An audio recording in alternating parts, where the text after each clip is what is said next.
When watching WWE, we ideally want to have our disbelief suspended for every second of action between the bells. However, sometimes that simply isn't possible or is just plain ruined due to what a WWE star ends the match with. A bad finisher can be nonsensical, look like it wouldn't hurt a fly, or stretch believability and credibility beyond breaking point. And sometimes it can be all of the above, as some of these finishing move offenders demonstrate. And since there's so much guff to choose from, we'd be remiss if we didn't give a dishonorable mention to Naomi's rear view, the Goon's cross-check, the Great Khali's giant chop to the head, Battle Cat's thing that he did, Vladimir Kozlov's battering ram, Ricky Ortiz's big splash, and the Mounties' two-handed chokeslam. Well done, you're all crap. I'm Adam Pacitti from Cultaholic Wrestling, and these are the 10 worst WWE finishers. Join us.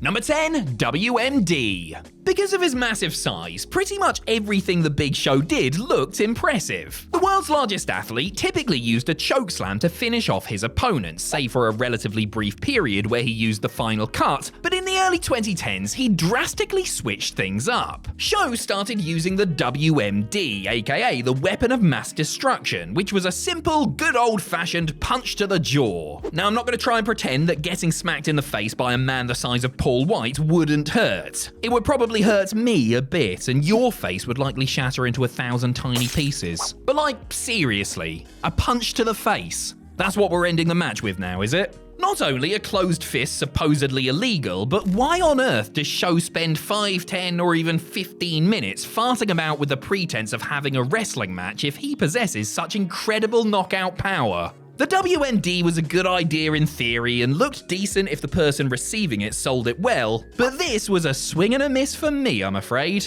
Number 9, the dress code. Back in 2004, WWE implemented a dress code for talent which insisted they wear business casual clothes when traveling to and from events and making public appearances on behalf of the company. In 2006, dress-wearing wannabe wise guy Big Vito introduced the WWE Universe to his very own dress code. I really wish he had just stuck with slacks and a nice shirt. Wearing the ladies' garment was fine, each to their own and all that, but the way he used it to perform his rotten submission finisher left a lot to be desired. For it, Vito would take his seated opponents, put their head under his dress so that they came face to face with his thong-clad crotch, and then put on a Kimura-type hold while jumping up and down excitedly, which, made it look like he was shagging their head. To be fair, I would likely tap out if my face was getting dry humped by Mr. LaGrasso, but this finisher was simply pants, which is ironic considering Vito didn't wear any. Number 8, Starship Pain. John Morrison is one of the most spectacularly athletic wrestlers in WWE history and frequently incorporated gymnastics and parkour into his innovative offensive arsenal. The Shaman of Sexy's first finisher as a solo star was a standing flipping neckbreaker, which came to be known as the Moonlight Drive. Which was fine, of course, but Jomo evidently wanted something a lot flashier. Enter the Starship Pain, a split-legged corkscrew moonsault that on paper must have seemed like a great idea. Unfortunately, Morrison didn't always hit the move cleanly. In fact, I would say a solid 7 out of 10 times the tough enough winner would come close to either doing himself or his opponent in for real. When he did hit it perfectly, it was a thing of beauty, but more often than not, he wouldn't get enough of a rotation or be off in his aim, resulting in an awkward landing. Other times, he would miss by a mile and barely graze the intended target, which I'm sure was preferable to them getting a pair of knees or an elbow in the face. Number 7, the Lightning Fist.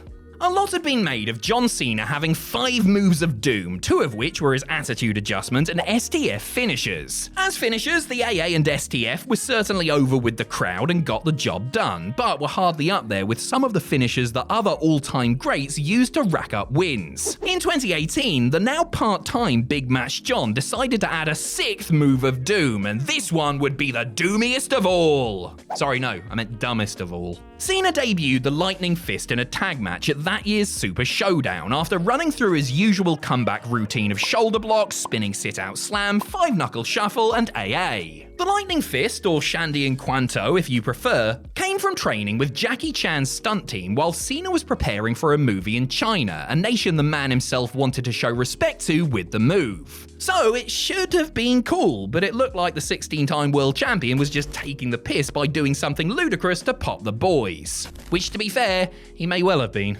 Number 6, the Bayley to Belly. Ultra bubbly, beloved babyface Bayley liked to hug people. A whole lot, in fact. They called her the hugger and everything. And so it sort of makes sense that her finisher of choice would involve the act of hugging her opponent. Thankfully, it wasn't a, hug the way that WCW's Yeti liked to do, but a quick embrace followed by a suplex. The Bayley to Belly was a belly-to-belly suplex. Yeah, that's it. It's a standard move that sees her lift an opponent up, turn slightly, and then drop them to the mat from a reasonable distance. It's the same move that Big E and Rhino were using during their comebacks at the time Bayley was using it on the main roster, only she was doing it to win championship matches. There's nothing wrong with a safe finisher, and Bayley could do the move on anyone, but it hardly ever looked good and was one of the weakest finishers on TV at the time. And that's a shame, because Bayley was such a fiery babyface and garnered such vocal support during matches that you almost expected her to use something with a lot more bite, like, you know, the rose plant?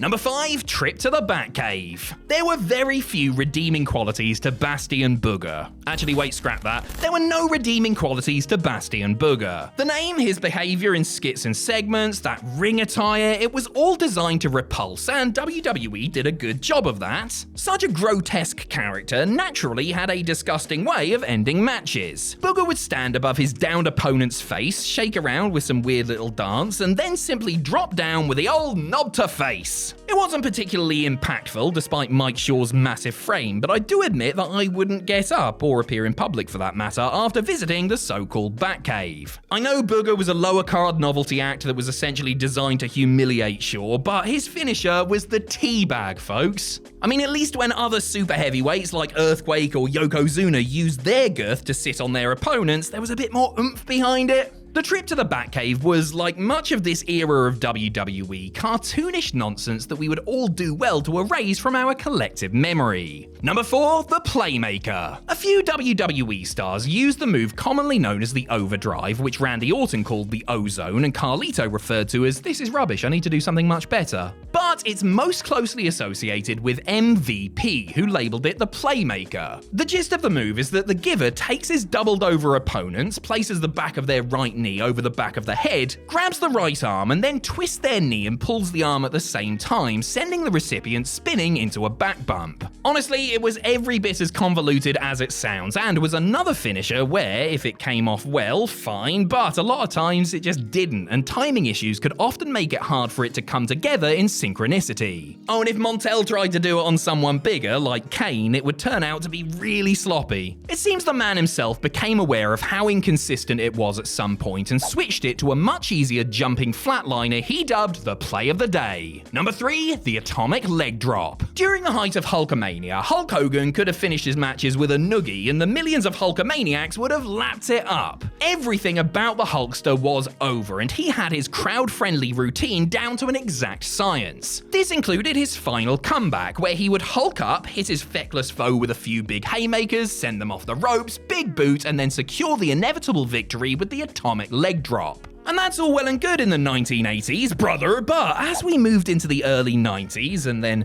the mid-90s, and then the late 90s, the humble leg drop began to seem a bit passé. I mean, it was something people did during the start or middle of a match, not something that would register a convincing near fall or put an opponent down for the counts. Hey, maybe Hogan had the heaviest leg in the history of pro wrestling, I don't know, but the man himself has even expressed regret at his finisher choice, wishing that he would have chosen something like a sleeper to both emphasize those famous pythons and save himself a few back and hip surgeries too. Hey, when it comes crashing down, it really does hurt inside, eh, Terry? Number 2, the Cobra.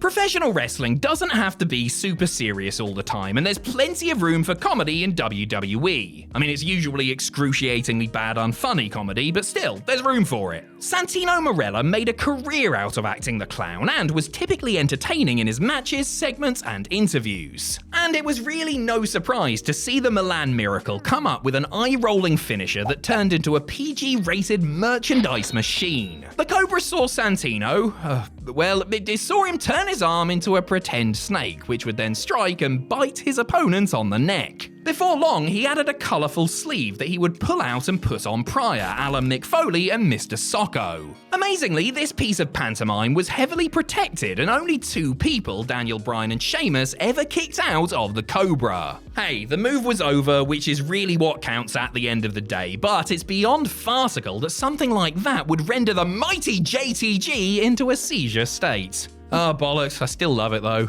Number 1, the Worm. Speaking of silliness that was incredibly over, there was a lot of it during the Attitude Era. You had a 450-pound Samoan sumo wrestler rubbing his backside in people's faces, the most electrifying man in sports entertainment, winning matches with the most overblown elbow drop of all time, and you had the Worm. That's spelled W-O-R-M, in case you'd forgotten. Too Cool, Scotty 2 Hotty and Grandmaster Sexay were one of the most popular acts of the day, thanks in large part to their association with Rikishi and post-match dance routine. Another thing that fans just couldn't wait to see was the Worm, which saw Scotty hitting a bulldog before, worming his way across the ring and dropping a chop to the throat. It started out as a mid-match house show spot before making its way to television and soon becoming the cultural phenomenon we know it as today. For audience participation, it may well be one of the greatest moves in WWE history. But as an actual offensive maneuver that is supposed to be capable of ending a fight,